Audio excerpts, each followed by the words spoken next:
नमस्ते प्रणाम। दिल्ली में विधानसभा चुनाव के नतीजे आ चुके हैं और इस बार 27 साल बाद राजधानी में कमल का फूल खिल गया है।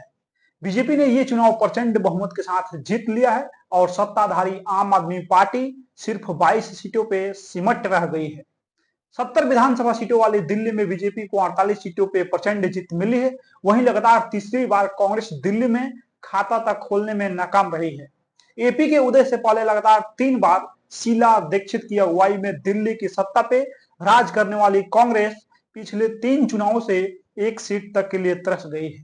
बीजेपी ने इस बार बदल कर रहेंगे दिल्ली के नारे के साथ चुनाव लड़ा था और नतीजों से साफ है कि भगवा पार्टी अपने मिशन में सफल हुई है। साल 2020 के विधानसभा चुनाव में सिर्फ 8 सीटों पे सिमटी बीजेपी ने इस बार 40 सीटों की बढ़त हासिल की है और आसानी से बहुमत का आंकड़ा 36 पार कर लिया है। विधानसभा चुनाव में बीजेपी की ओर से प्रधानमंत्री नरेंद्र मोदी ने 3 रैलियां की थी। इसके अलावा गृह मंत्री अमित शाह ने करीब 18 चुनावी कार्यक्रमों में हिस्सा लिए थे। योगी आदित्यनाथ, देवेंद्र फडणवीस समेत बीजेपी शासित कई राज्यों के सीएम दिल्ली में डेरा डाले रहे और अपनी पार्टी की जीत सुनिश्चित करने में अहम भूमिका निभाई है। दिल्ली में इस बार वोट शेयर की बात करें तो बीजेपी को करीब 46% वोट मिले हैं, जबकि आम आदमी पार्टी करीब 44% वोट पाने में सफल रही है। वोट शेयर में यह अंतर भले ही 2% का हो, लेकिन सीटों के मामले में 26 सीट का अंतर पैदा करता है।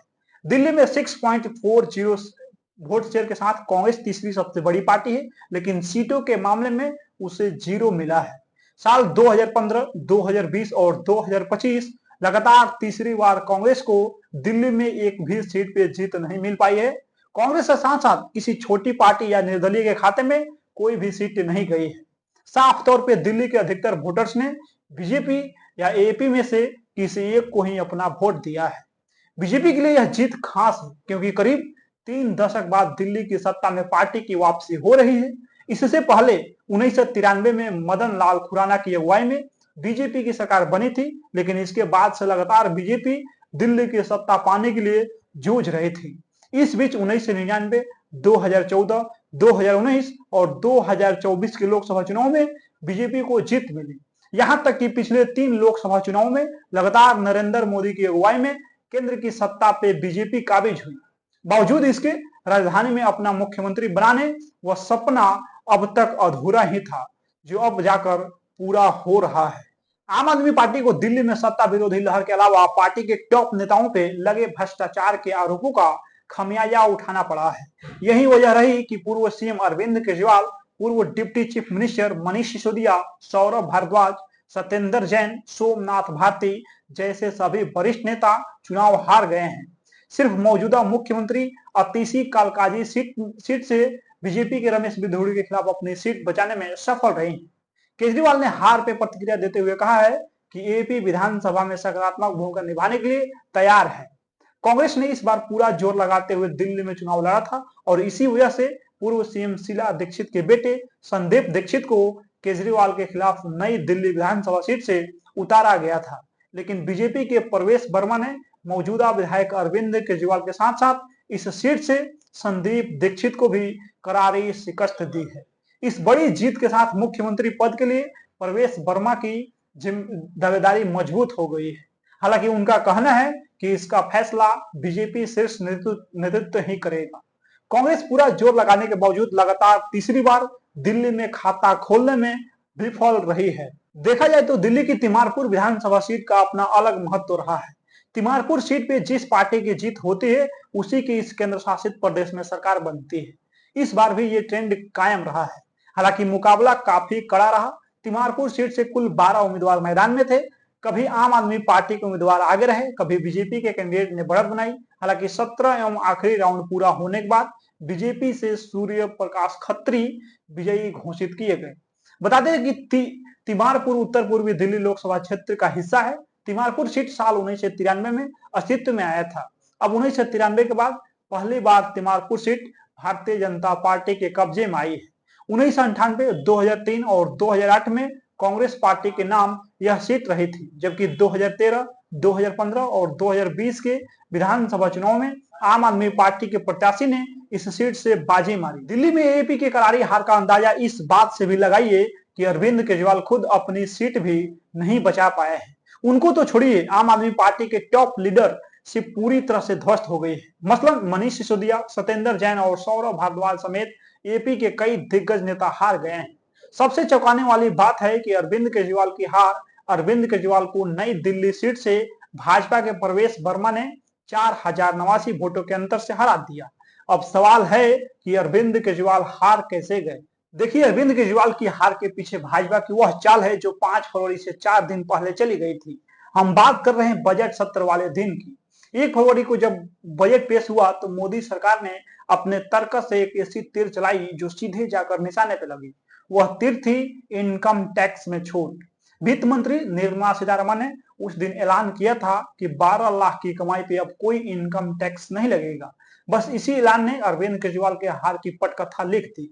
अब इसे समझने के लिए नई दिल्ली विधानसभा सीट के वोटरों के बारे में जानना होगा। दरअसल नई दिल्ली विधानसभा सीट पे कुल वोटरों की संख्या करीब 1 लाख है। इन 1 लाख में से करीब 30 से 35 हजार वोटर सरकारी कर्मचारी हैं। मोदी सरकार के इनकम टैक्स वाले ऐलान से इन कर्मचारियों में खुशी की लहर दौड़ पड़ी। सूत्रों का कहना है कि इन कर्मचारियों ने प्रवेश वर्मा की जीत और अरविंद केजरीवाल की हार में अहम भूमिका निभाई है। इन सरकारी कर्मचारियों का वोट भाजपा की ओर शिफ्ट हुआ है। इसका नतीजा हुआ है कि 8 फरवरी को जब नतीजे आए तो भाजपा का दांव काम कर गया। अरविंद केजरीवाल की हार हुई और प्रवेश वर्मा जीत गए। अरविंद केजरीवाल की हार की एक और बड़ी वजह रही कांग्रेस। जितने वोट से अरविंद केजरीवाल नई दिल्ली सीट पे हारे हैं, उतने ही वोट कांग्रेस कैंडिडेट संदीप दीक्षित को मिले हैं। जानकार ऐसा बता रहे हैं कि अगर संदीप दीक्षित इस सीट पे नहीं होते तो शायद आज नतीजे कुछ और होते। प्रवेश वर्मा ने अरविंद केजरीवाल को नई दिल्ली सीट से 4089 वोटों से हराया है। संदीप दीक्षित को 45 से 68 वोट मिले हैं। अरविंद केजरीवाल ने अपनी हार स्वीकार कर ली है। उन्होंने भाजपा को बधाई दी और जनता का आभार जताया है। दिल्ली में भाजपा के खाते में 48 सीटें आई है, जबकि आम आदमी पार्टी 22 सीट पे सिमट गई है। भाजपा की दिल्ली में 27 साल बाद वापसी हो रही है। भाजपा ने 1993 में दिल्ली में सरकार बनाई थी। उस चुनाव में उसे 49 सीट पे जीत मिली थी। अन्ना आंदोलन से नेता के रूप में उभरे अरविंद केजरीवाल की आम आदमी पार्टी ने 2015 में 67 सीट जीतकर सरकार बनाई और 2020 में 62 सीट जीतकर सत्ता में धमाकेदार वापसी की थी। इसके पहले 2013 के अपने पहले चुनाव में एपी ने 31 सीट जीती थी, लेकिन वह सत्ता से दूर रह गई थी।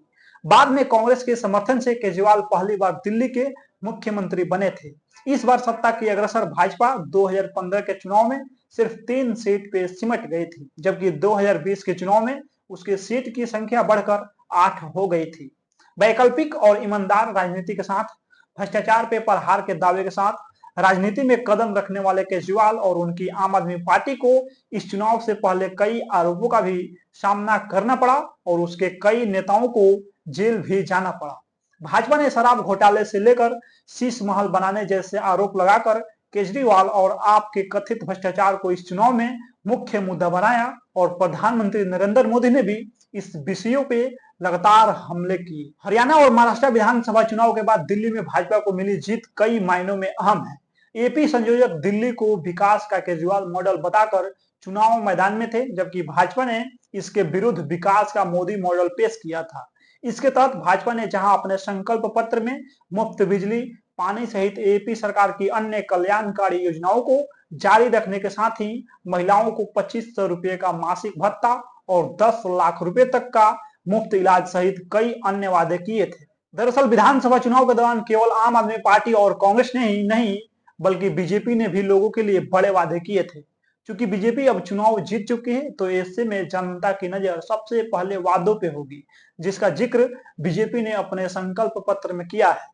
बीजेपी ने 3 चरणों में अपने संकल्प पत्र को जारी किया था और कई घोषणा की थी, जिनमें गरीब महिलाओं को सस्ते गैस सिलेंडर, महिलाओं को हर महीने 2500 रुपए देने की घोषणा और आयुष्मान भारत योजना को लागू करने जैसे कई वादे शामिल हैं। तो आइए जानते हैं कि बीजेपी के संकल्प पत्र की कई बड़ी बातें क्या है। देखिए, पहली कैबिनेट बैठक में आयुष्मान भारत योजना को लागू किया जाएगा, जिसके तहत 10 लाख रुपए तक मुफ्त इलाज की सुविधा मिलेगी। इसमें निजी और सरकारी अस्पताल दोनों में इलाज करा सकेंगे। राष्ट्रीय कॉमन मोबिलिटी कार्ड योजना के तहत जरूरतमंद छात्रों को दिल्ली मेट्रो में सालाना 4,000 रुपए तक की मुफ्त यात्रा का भी बीजेपी के संकल्प पत्र में वादा किया गया था। बीजेपी का कहना है कि फ्री बिजली और पानी की सुविधा जैसे दिल्ली में चल रही है वो उसी तरह जारी रहेंगी। यानी अगर बीजेपी की सरकार आई है तो 200 यूनिट मुफ्त बिजली उसी तरह से मिलेगी। इसके साथ ही महिलाओं के लिए दिल्ली की बसों में जो मुफ्त सुविधा चल रही है वो जारी रहेगी। पहली कैबिनेट में सभी शरणार्थी कॉलोनियों को लीज एक्सटेंशन के बजाय मालिकाना हक मिलेगा। गर्भवती महिलाओं को 21,000 रुपए और पोषण किट दिए जाएंगे। इसके अलावा महिला समृद्धि योजना के तहत महिलाओं को 2500 रुपए मासिक दिए जाएंगे। बीजेपी के संकल्प पत्र में कहा गया था कि दिल्ली में प्रतियोगी परीक्षाओं की तैयारी करने वाले युवाओं को 15,000 रुपए आर्थिक मदद दी जाएगी। दिल्ली में तकनीकी और व्यवसायिक पाठ्यक्रम के छात्रों के लिए डॉक्टर भीमराव अंबेडकर के नाम पे योजना शुरू कर 1,000 रुपए प्रति माह स्टाइपेंड देने का भी वादा किया गया था। बीजेपी ने गैस सिलेंडर पे 500 रुपए की सब्सिडी देने का वादा किया है। संकल्प पत्र में यह वादा किया गया है कि होली और दिवाली पे एक सिलेंडर मुफ्त दिए जाएंगे।